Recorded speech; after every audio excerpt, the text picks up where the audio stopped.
इस गहन चर्चा में स्वागत है। आज हमारे सामने कुछ बहुत ही खास प्राचीन ग्रंथ हैं।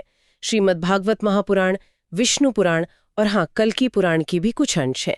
तो आज हम इन्हीं के आधार पर कल्कि अवतार की जो अवधारणा है उसे समझने की कोशिश करेंगे। जी बिल्कुल। हमारा मकसद ये है कि इन स्रोतों से ये जाने कि कल्कि अवतार के बारे में आखिर कहा क्या गया है। मतलब वो क्यों आएंगे, कब आएंगे, उनका रूप कैसा होगा और सबसे जरूरी उनका उद्देश्य क्या है। हाँ, ये बहुत महत्वपूर्ण सवाल है। तो चलिए फिर इन प्राचीन विचारों की गहराइयों में उतरते हैं। शुरुआत शायद उस ख्याल से करते हैं जो कई बार मन में आता है कि भाई जब बुराई, अधर्म, अन्याय ये सब अपनी हदें पार कर जाएं, जब लगे कि चारों तरफ अंधेरा ही अंधेरा है, तो क्या कोई उम्मीद बचती है? हिंदू मान्यताओं और इन स्रोतों को देखें तो हाँ, उस घोर अंधकार में रोशनी लाने वाले भगवान विष्णु के अंतिम अवतार माने गए हैं कल्कि। बिल्कुल। और यहाँ ये समझना जरूरी है कि हिंदू काल गणना में समय सीधा नहीं चलता, बल्कि एक चक्र में चलता है। 4 युग होते हैं, सत्य, त्रेता, द्वापर और अभी जो चल रहा है कली। हाँ, कलयुग। जी। तो कल्कि अवतार को इसी चक्र के एक बहुत अहम मोड़ पर यानी कलयुग के अंत में भगवान विष्णु का 10वां और अंतिम प्रमुख अवतार माना जाता है। और स्रोत बिल्कुल साफ इशारा करते हैं कि उनका मुख्य उद्देश्य है धर्म की दोबारा स्थापना करना। धर्म की पुनर्स्थापना। हाँ, जैसे श्रीमद् भागवत महापुराण में संकेत है कि कलयुग के अंत में हरि यानी विष्णु धर्म की स्थापना के लिए कल के रूप में अवतरित होंगे। ये सिर्फ विनाश के लिए नहीं है, बल्कि एक नई शुरुआत के लिए है। अच्छा, तो अगर कल्कि का आना कलयुग के अंत में होना है, तो पहले ये समझना पड़ेगा कि ये कलयुग इन स्रोतों के हिसाब से होगा कैसा। मतलब ये अंधेरा कितना गहरा होगा जिसके लिए भगवान को खुद आना पड़ेगा। हाँ, ये जानना जरूरी है। हाँ। विष्णु पुराण इस पर कुछ बताता है शायद। जी हाँ, विष्णु पुराण का एक अंश कहता है, कलौ कल्मष चिंता च वैश्य वृत्तम च शूद्रता। इसका मतलब क्या हुआ? कल्मष चिंता। इसका सार ये है कि कलयुग में लोगों की सोच वो दूषित हो जाएगी। कल्मष चिंता, वो पाप वाले विचारों में लगे रहेंगे। व्यापार का जो व्यवहार है वैश्यवृत्तम, उसमें छल कपट बढ़ जाएगा, ईमानदारी मुश्किल से मिलेगी। और शूद्रता? हाँ, शूद्रता का मतलब यहाँ शायद सामाजिक व्यवस्था और जो मर्यादाएं हैं उनके टूटने से है। लोग अपने तय काम और नैतिक जिम्मेदारियों से हट जाएंगे। समाज का जो नैतिक ढांचा है वो कमजोर पड़ जाएगा। और श्रीमद् भागवत पुराण, वो तो शायद और भी गंभीर तस्वीर दिखाता है ना? उसमें तो नारकहा जैसा शब्द इस्तेमाल हुआ है। सही कहा आपने। भागवत पुराण का वर्णन तो और भी चिंता बढ़ाता है। वहां कहा गया है कि कलयुग में लोग बहुत क्रूर, अहंकारी, अधर्मी होंगे और धर्म तो जैसे खत्म ही हो जाएगा।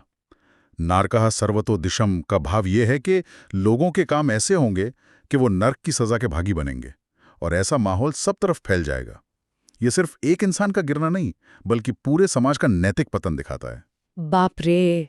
यानी स्रोत एक ऐसे युग की तस्वीर खींच रहे हैं जहां अपराध, धोखा, लालच, बेलगाम वासना और पाप यही सब समाज में आम हो जाएगा।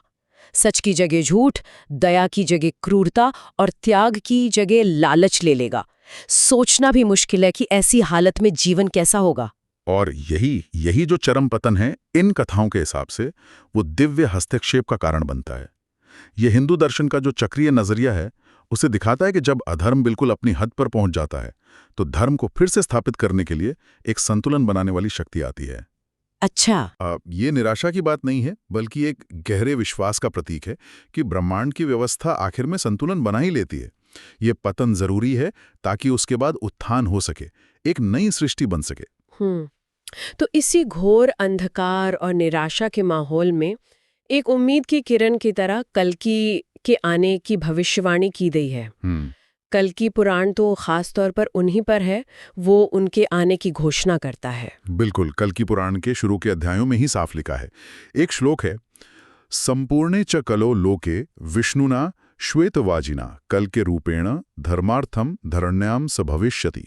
अच्छा। इसका सीधा सा मतलब है कि जब कलयुग अपने चरम पर होगा तब भगवान विष्णु सफेद घोड़े पर सवार होकर कल की रूप में धर्म की रक्षा और पुनर्स्थापना के लिए पृथ्वी पर अवतरित होंगे। और स्रोतों में उनके जन्म और परिवार के बारे में भी कुछ बताया गया है। जैसे कहा गया है कि उनका जन्म शंभल नाम के गांव में होगा। हाँ, बताया गया है। उनके पिता का नाम विष्णुयया और माता का नाम सुमति। ये जगह शंभल, क्या इसका कोई खास मतलब है? ये नाम सुनने में काफी रहस्यमय लगता है। शंभल का जिक्र वाकई बहुत महत्वपूर्ण और दिलचस्प है।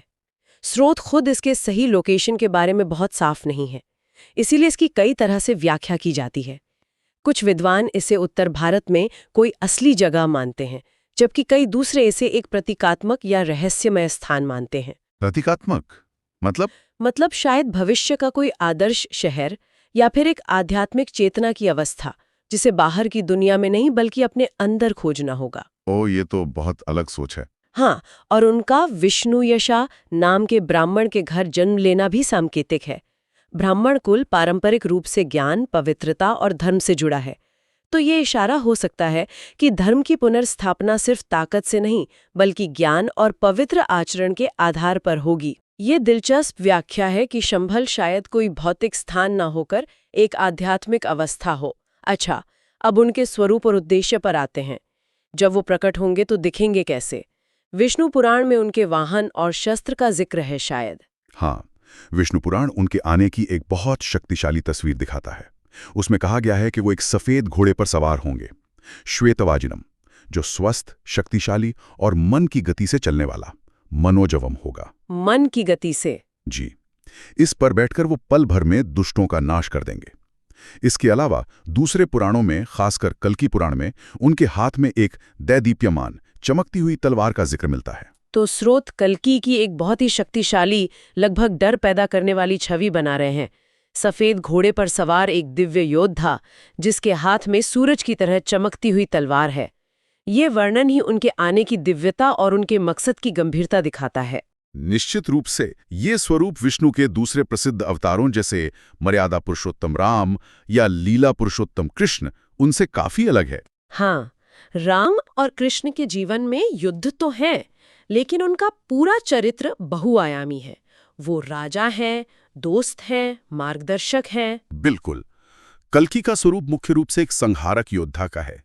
ये शायद उस युग की चरम जरूरत को दिखाता है, जहां अधर्म इतना ताकतवर और फैला हुआ है कि उसे मिटाने के लिए एक निर्णायक, शक्तिशाली हस्तक्षेप जरूरी है। और उनका उद्देश्य, जैसा हमने पहले भी इशारा किया, बिल्कुल साफ है, अधर्म का नाश। श्रीमद् भागवत पुराण में उन्हें दुष्ट प्रकृति का हंता कहा गया है। इसका क्या अर्थ हुआ? दुष्ट प्रकृत्य का मतलब है दुष्ट प्रकृति वालों का नाश करने वाला। वो उन सभी लोगों का संहार करेंगे जो अधर्मी हैं, पापी हैं, जो समाज में अन्याय और दुख फैलाते हैं। ये सिर्फ कुछ बुरे लोगों का विनाश नहीं, बल्कि अधर्म की उस पूरी व्यवस्था का खात्मा है जो कलयुग में बन चुकी होगी। स्रोत बताते हैं कि वो अधर्मी शासकों, झूठे नबियों और पाखंडियों का नाश करेंगे। कुछ मंत्रों का भी जिक्र मिलता है जिनका जाप शायद भक्त उनकी कृपा या शक्ति पाने के लिए करते होंगे, जैसे ओम नमो भगवते कल्के या जय कल्की भगवान अधर्म विनाशकाय नमः। हाँ, बिल्कुल। ये मंत्र उनके इसी संहारक और धर्म रक्षक रूप को ही दिखाते हैं। और यहाँ प्रतीकवाद बहुत गहरा है। सफेद घोड़ा अक्सर पवित्रता, दिव्यता, शक्ति और तेजी का प्रतीक माना जाता है। चमकती हुई तलवार न्याय, विवेक और सत्य के प्रकाश का प्रतीक है, जो अज्ञान और अधर्म के अंधेरे को काटने में सक्षम है। ये सिर्फ भौतिक विनाश नहीं, बल्कि अज्ञान और पाप का जो आध्यात्मिक अंधेरा है, उसे मिटाना भी है। उनका योद्धा रूप ये संदेश देता है कि कभी-कभी धर्म की रक्षा के लिए कठोर कदम उठाना भी जरूरी हो जाता है। तो कल्की के इस महाविनाशकारी काम का अंतिम नतीजा क्या होगा? क्या सिर्फ संहार ही होगा? नहीं, संहार तो बस एक साधन है, मंजिल नहीं। स्रोत साफ करते हैं कि कल्की द्वारा अधर्मियों के विनाश के बाद पृथ्वी पाप के बोझ से मुक्त होगी, शुद्ध होगी। जैसे सर्जरी करके बीमारी को हटाया जाता है, वैसे ही कल्की अवतार द्वारा अधर्म को हटाया जाएगा। ये एक तरह की ब्रह्मांडी शुद्धिकरण प्रक्रिया है। और इस शुद्धिकरण के बाद क्या एक खालीपन रह जाएगा? बिल्कुल नहीं। विनाश के बाद सृजन का चक्र पूरा होता है। विष्णु पुराण बहुत उम्मीद भरी बात कहता है, ततः कृतियुगम पुण्यम प्राप्स्यन्ति मनुजाः पुनः।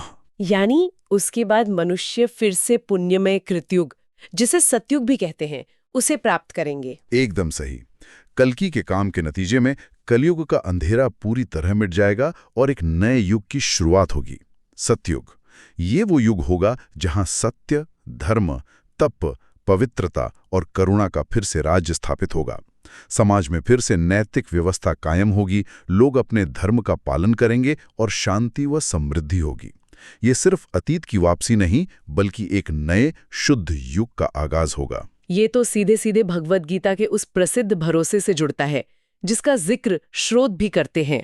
परित्राणाय साधूनाम विनाशाय च दुष्कृताम धर्म संस्थापनार्थाय संभवामि युगे युगे। हाँ बिल्कुल, भगवान कृष्ण का ये वचन कि सज्जनों की रक्षा के लिए, दुष्टों के विनाश के लिए और धर्म की अच्छी तरह स्थापना करने के लिए मैं युग युग में प्रकट होता हूँ, कल्कि अवतार में अपने चरम पर पहुंचता है।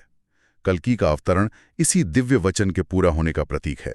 यह दिखाता है कि अवतार का दोहरा उद्देश्य है, बुराई का खात्मा विनाशाय च दुष्कृताम और अच्छाई की स्थापना परित्राणाय साधुनाम धर्म संस्थापनार्थाय। हाँ, ये चक्र पूरा होता है। हाँ जी, पतन के बाद उत्थान, अंधेरे के बाद उजाला, कलयुग के बाद सत्ययुग। तो अगर हम संक्षेप में देखें तो इन स्रोतों ने हमें कल्कि अवतार की एक पूरी कहानी बताई। पहले कलयुग की भयावहता, जब अधर्म और पाप चरम पर होंगे।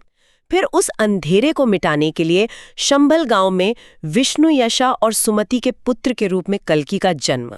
उनका वो खास रूप, सफेद घोड़े पर सवार, हाथ में चमकती तलवार लिए एक दिव्य योद्धा।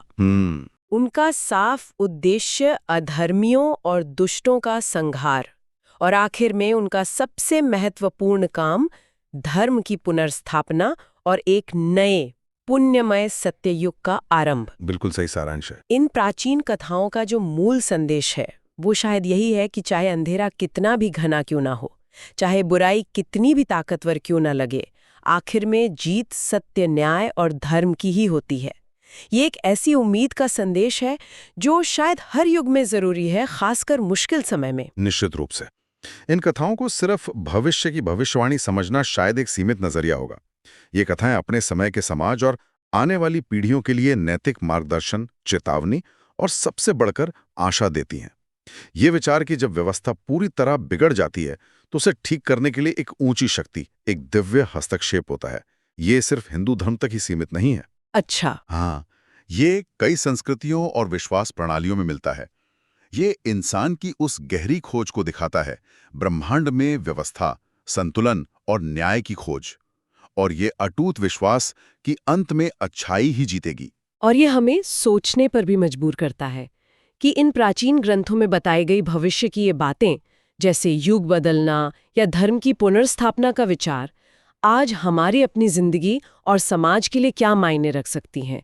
क्या ये सिर्फ पौराणिक कथाएं हैं या इनमें कोई गहरा यूनिवर्सल संदेश छिपा है जो हमें आज की चुनौतियों का सामना करने और बेहतर भविष्य के लिए कोशिश करने की प्रेरणा दे सकता है? ये एक बहुत महत्वपूर्ण सवाल है।